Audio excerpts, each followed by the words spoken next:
نکاح کرنے سے رزق میں برکت ہوتی ہے، عصمت کے جوہر کی حفاظت کرتی ہے شادی، اور انسان کا سب سے قیمتی اثاثہ اس کی عصمت کا جوہر ہے، اس کی آبرو کا جوہر ہے، اور اگر یہ بحفاظت اپنی منزل مراد تک پہنچتا ہے تو یہ سعادت مندی ہوتی ہے کسی بھی شخص کی۔ کسی نے کہا تھا کہ یہ ایک آزمائش بھی ہے جوانی، اور حضور نے بڑی خوبصورت بات ارشاد فرمائی، یا معاشر الشباب من استطاع منکم الباء فلیتزوج فإنہ اغض للبصر واحسن للفرج فمن لم یستطع فعلیہ بالصوم فإنہ لہ وجاء۔ اے جوانوں کے گروہ، تم میں سے جو نکاح کرنے کی استطاعت رکھتا ہے وہ دیر نہ کرے، بہت جلد نکاح کر لے، یہ نظر کا پارسائی کا محافظ ہے۔ اور اگر تم میں سے کوئی شخص نکاح کرنے کی فی الحال استطاعت نہیں رکھتا، مالی حالات اجازت نہیں دیتے، مناسب رشتہ نہیں ملتا، تو فرمایا کثرت کے ساتھ روزے رکھے۔ روزے قاطع شہوات ہیں۔ سب سے قیمتی اثاثہ وہی ہے جو انسان محفوظ کر پائے۔ اس کائنات کا سب سے خوبصورت چہرہ وہی ہے جو جنسی کالک سے اپنے آپ کو محفوظ رکھ پائے۔ تو یہ نکاح کے مقاصد سے ہے عصمت کے جوہر کی حفاظت۔ نکاح کا تیسرا مقصد حصول اولاد ہے۔ ہر شخص یہ چاہتا ہے کہ میری نسل آگے بڑھے، پروان چڑھے، تو اس کے لیے بقائے نسل انسانی کے لیے اور نسل کی بڑھوتری کے لیے، اپنے نام کی بقا کے لیے نکاح کیا جاتا ہے۔ آقا کریم نے ارشاد فرمایا کہ تزوج الودود الولود، ٹوٹ کر محبت کرنے والی خواتین سے اور کثرت کے ساتھ بچے جنم دینے والی خواتین سے نکاح کرو۔ تو اس کا مقصد بقائے نسل انسانی ہے۔ چوتھا مقصد نکاح کا جس کے لیے نکاح کیا جاتا ہے طمانینت اور سکون حاصل کرنا ہے۔ تھکا ماندہ شخص جب گھر کو واپس لوٹتا ہے تو بیوی کی مسکراہٹ اس کو طمانینت دیتی ہے۔ حضور نبی رحمت صلی اللہ علیہ وآلہ وسلم نے ارشاد فرمایا کہ 3 چیزیں کسی شخص کی خوش بختی سے ہیں: اچھا گھر، اچھی سواری اور اچھی بیوی۔ اچھا گھر اسے کہتے ہیں جو کشادہ ہو۔ اچھی سواری یہ ہے کہ جو منزل تک پہنچانے میں معاونت کرے، اور اچھی بیوی کی تعریف یہ کی گئی کہ جو شوہر کے مال میں خیانت نہ کرے، اور جب شوہر اس کو دیکھے تو وہ شوہر کو خوش کر دے۔ تو یہ تعریف اچھی بیوی کی گئی ہے۔ اس زواجی زندگی کے رہنما اصول حضور نے ہمارے سامنے رکھے۔ مرد کو بھی تاکید کی کہ وہ کس طرح رویہ اختیار کرے اور اس کی ازدواجی زندگی خوبصورت ہو، اور بیوی کو بھی، عورت کو بھی اس کی تاکید کی۔ اس سے جامع اور کوئی بات خاتون کے لیے نہیں ہو سکتی جو حضور نے مرد کے حقوق کو بیان کرتے ہوئے ارشاد فرمائی۔ ایک شخص کا اونٹ پاگل ہو گیا، دیوانہ ہو گیا، تو وہ حضور کی خدمت میں حاضر ہوا کہ یا رسول اللہ صلی اللہ علیہ وسلم، میرا اونٹ پاگل ہو گیا۔ اب کسی شخص کا اونٹ پاگل ہو جائے، یا کسی کا گدھا خراب کرے، یا کسی کی گائے خراب کرے، تو میرے پاس تو ابھی کبھی کوئی نہیں آیا کہ جناب ہمارے بیل ہمیں خراب کر رہے ہیں تو آپ کوئی اس کا علاج کیجئے، چونکہ انہیں پتا ہے ان سے مسئلہ پوچھنا ہے، یہ ان چیزوں کا علاج نہیں جانتے۔ لیکن صحابہ اپنے ہر دکھ کا مداوع حضور کو جانتے تھے، انہیں پتا تھا ہر درد کا دارو یہاں ہے، ہر مرض کا علاج یہاں ہے۔ تو وہ حضور کے پاس آ کے حاضر ہو کے عرض گزار ہوئے کہ حضور اونٹ دیوانہ ہو گیا ہے، اور جب اونٹ دیوانہ ہو جائے تو سخت نقصان دہ ہوتا ہے۔ ویسے جتنے بھی جانور ہیں ان میں سے اونٹ کی تخلیق مختلف ہے۔ اللہ تعالیٰ نے قرآن مجید میں ارشاد فرمایا افلا ينظرون الى الابل كيف خلقت، وہ ذرا غور کر لیں اونٹ کی طرف، اس کو کیسے پیدا کیا گیا۔ اس کی تخلیق بھی تھوڑی سی مختلف ہے اور اس کی عادات بھی مختلف ہے۔ ہر سواری پر چھلانگ لگا کے بیٹھنا پڑتا ہے، لیکن یہ اپنے سوار کے لیے خود بیٹھتا ہے۔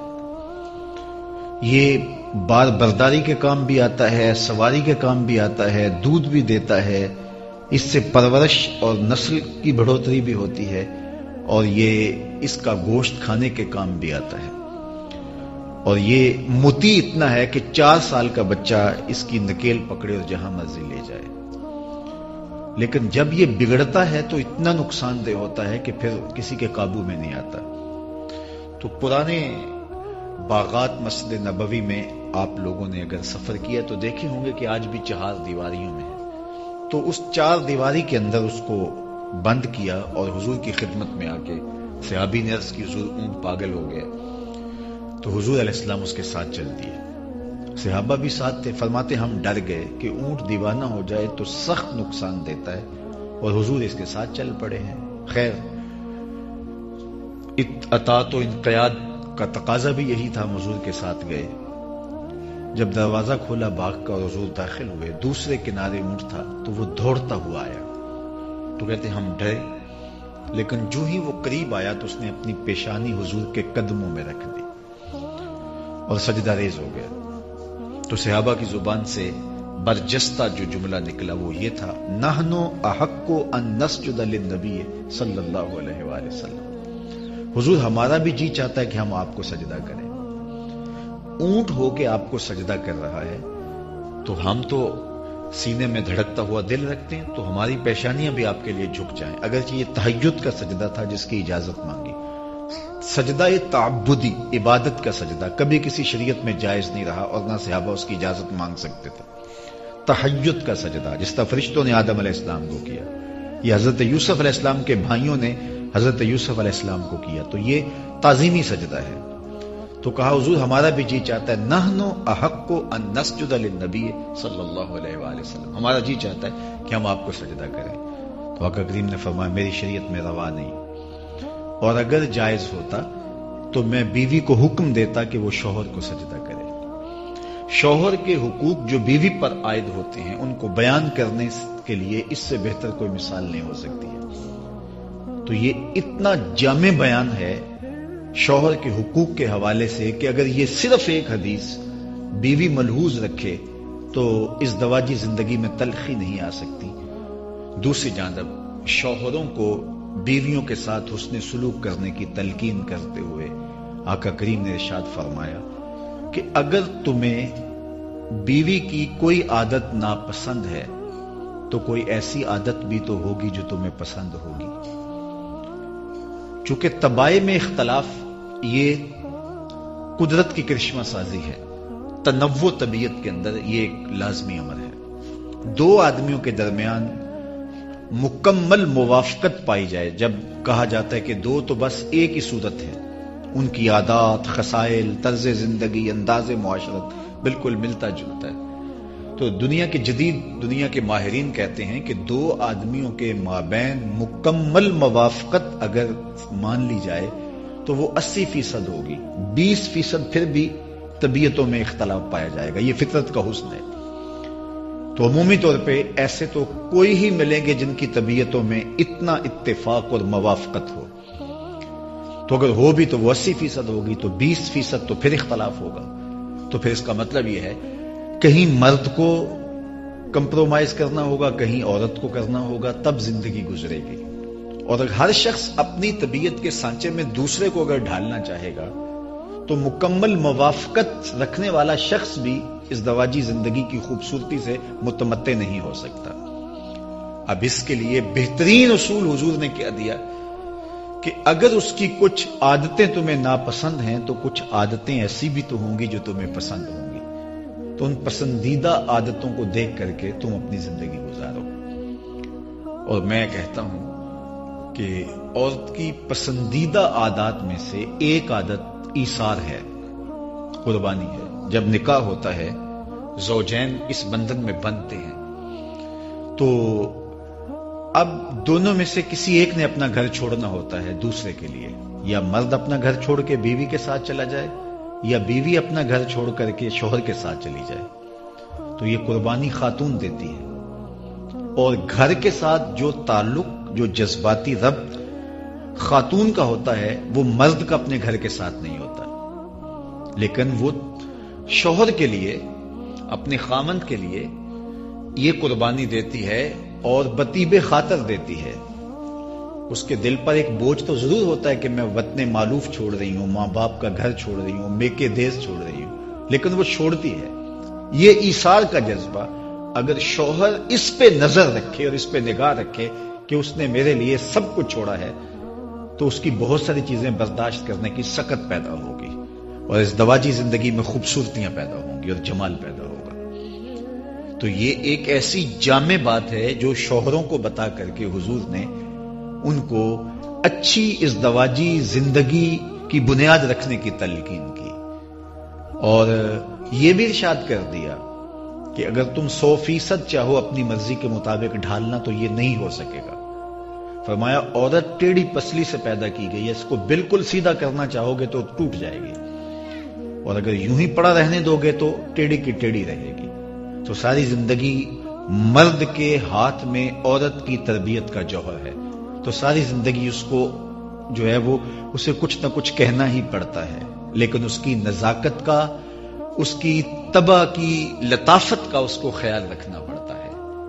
حضرت انجشہ رضی اللہ تعالی عنہ سواریوں کو ہانک رہے تھے اور خواتین ان کے اوپر بیٹھی تھی، تو انہوں نے ذرا تیز ہانک دیا، تو جب سواریاں تیز چلنے لگی تو حضور نے آواز دے کے کہا انجشہ ذرا سواریوں کو آہستہ کرو، نازک آبگینے ہیں کہیں ٹوٹ نہ جائیں۔ تو یہ وہ تعلیمات ہیں ہمارے دین نے ہمیں دی، عورت کی لطافتیں، اس کی طبیعت اور مزاج کی خوبصورتی اور اس کی ادائیں، اس کی عشوہ و ناز، یہ عورت کا جمال، عورت کا حسن ہے۔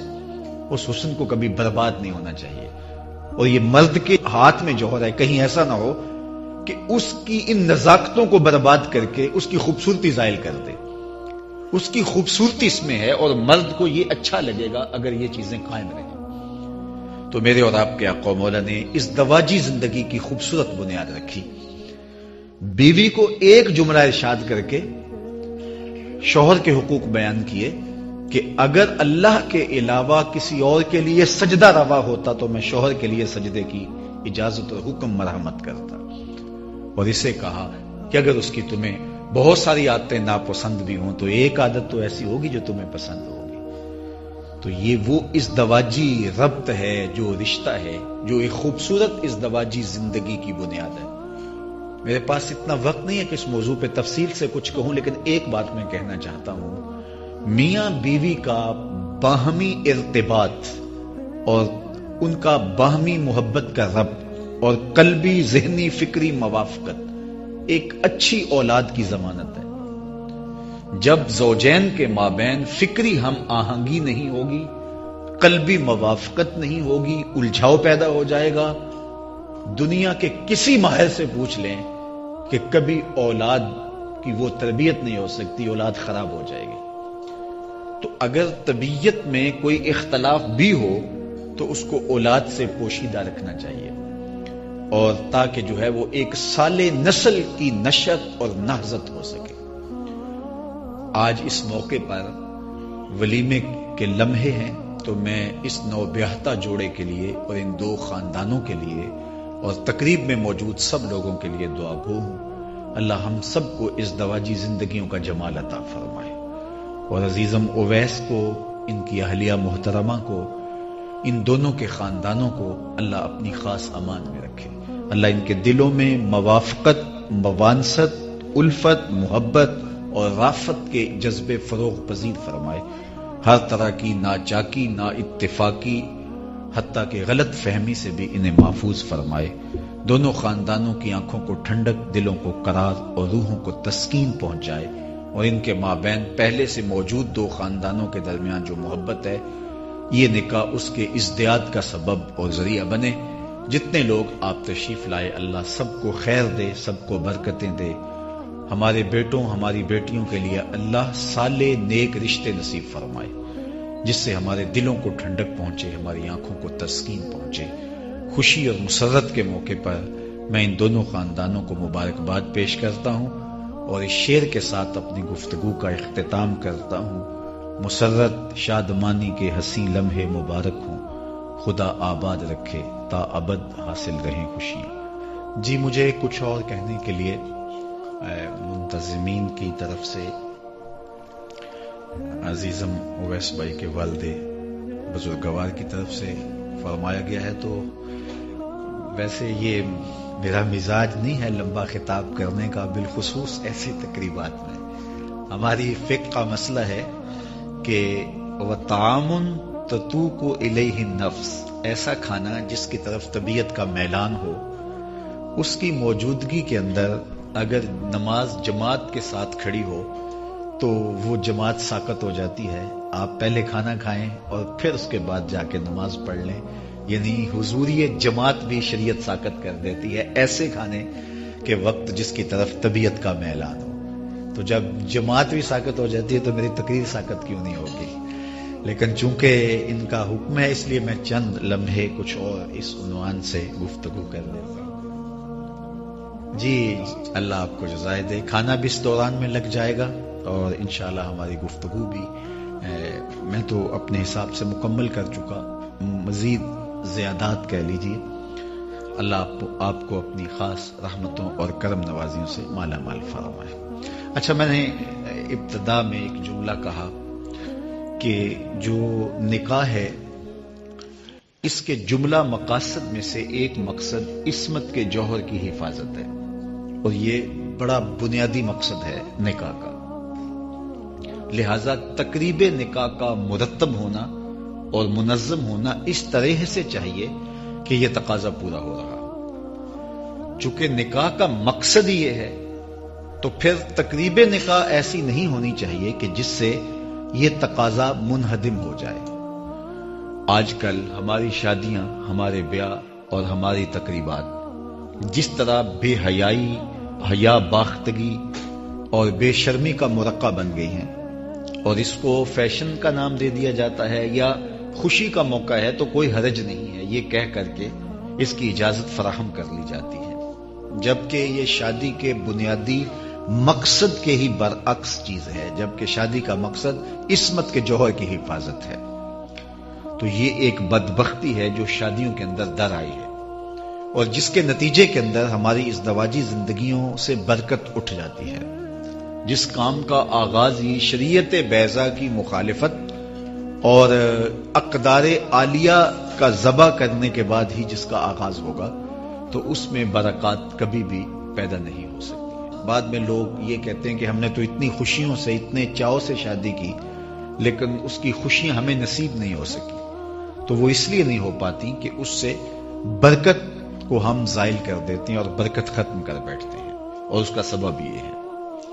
تو یہ بات ذہن میں رکھیے کہ خوشی ہو یا غم کا مرحلہ، ہمیں کسی موقع پر بھی شریعت سے تجاوز کرنے کی سرے منہ بھی اجازت نہیں ہے۔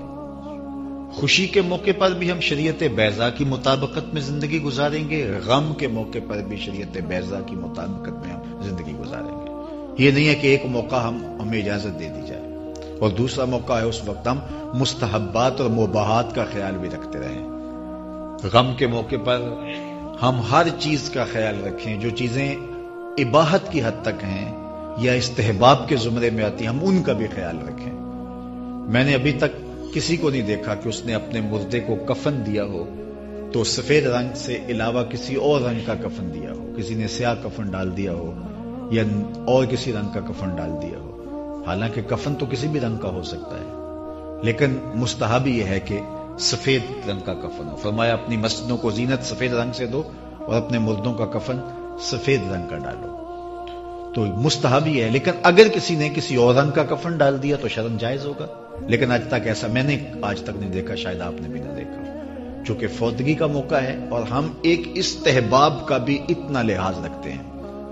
اور شادی کے موقع پر صرف بعض تقاریب میں تو صرف نکاح ہوتا ہے جو شریعت کے ضابطوں کی مطابقت میں ہوتا ہے، باقی سب کچھ ہماری یہ علاقائی رسم ہے، یہ خاندانی رسم ہے، یہ جو ہے وہ سسرالی طرف سے آنے والی رسم ہے، یہ ہماری گلی کی ہے، یہ بچیوں کی رسم ہے، یہ دولہا کے دوستوں کی رسم ہے۔ تو ہم نے سب کچھ دائیں بائیں سے جمع کر کے اور بہت ساری چیزیں ہم ہندوستانی تہذیب سے لے کر کے اپنے نکاح کے اندر اس کو ایک مغلوبہ بنا لیتے ہیں، اور وہ چیزیں جن سے شریعت نے دو ٹوک منع کیا ہے اور واضح اور دو ٹوک روک دیا ہے، اور اس کو ہم شامل کر کے اس کو شادی کی خوشی قرار دیتے ہیں۔ مجھے ایک سادی سی بات بتائیے کہ جب شادی اور نکاح کی تقریب ہونے جاتی ہے تو خاندان کے اندر کچھ لوگ ناراض بھی ہوتے ہیں، روٹھے بھی ہوتے ہیں، تو اس موقع پر ایک اچھی بات ہے کہ سب کو جوڑ لیا جاتا ہے۔ خاندان کے بڑے بوڑھے مل کے کہتے ہیں کہ ماما ناراض ہے تو اس کو راضی کر لیا جائے، چچا ناراض ہے تو اس کو راضی کر لیا جائے، پھپھو ناراض ہے تو اس کو باقاعدہ وفد بن کے جاتے ہیں اور ان کی باتیں بھی سنتے ہیں۔ یہ بڑے خاندانوں کے اندر بوڑھے اچھے بزرگ ہوتے ہیں جن کی کوشش ہوتی ہے کہ اس موقع پہ کوئی ناراض نہ رہے، خوشی کا موقع ہے۔ تو ماموں بھی آ گئے، چچا بھی آ گئے، خالہ بھی آ گئی، پھپھو بھی آ گئی، سب راضی ہو گئے۔ ناراضگیاں دیر سے چل رہی تھی لیکن شادی ہے، خوشی کا موقع ہے، سب کہتے ہیں خوشی نہیں ہوگی اگر یہ نہیں ہوں گے، پھپھو نہیں ہوگی تو باپ کے چہرے پہ خوشی نہیں ہوگی، ماموں نہیں ہوگے تو ماں کے چہرے پہ خوشی نہیں ہوگی، تو سب کو راضی کر لیا، لیکن کسی نے نہ سوچا کہ اللہ رسول کو بھی راضی کر لے۔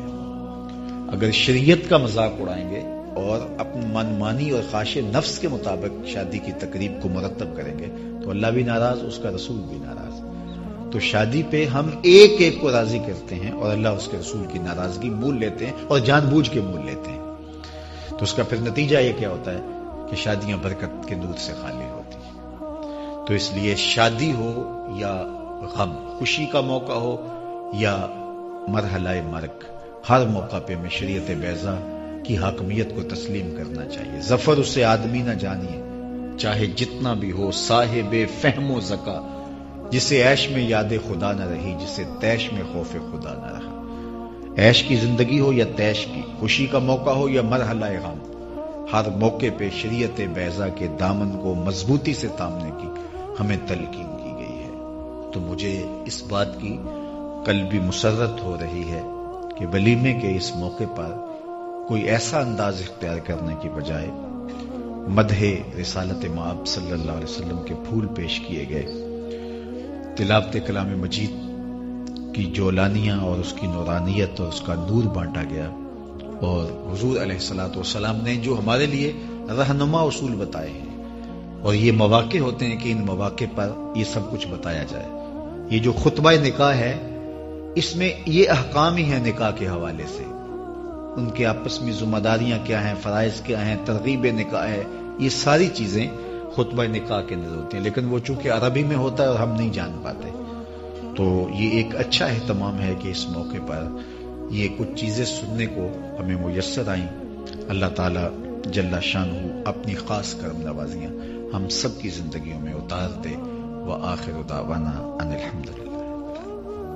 اویس بھائی کو اپنی خاص عنایات نصیب کر دے، اپنی خاص کرم نوازیوں کے حساب میں اور رحمتوں کے ہجوم میں رکھنا، ان کی ازدواجی زندگی خوشیوں اور برکتوں سے مالا مال کر دے، ان کو اپنی خاص عنایتیں نصیب فرما۔ نکاح کرنے والوں کے لیے خیر و برکت کے جتنے وعدے دیے گئے اللہ وہ سارے ان کی جھولی میں ڈال دے۔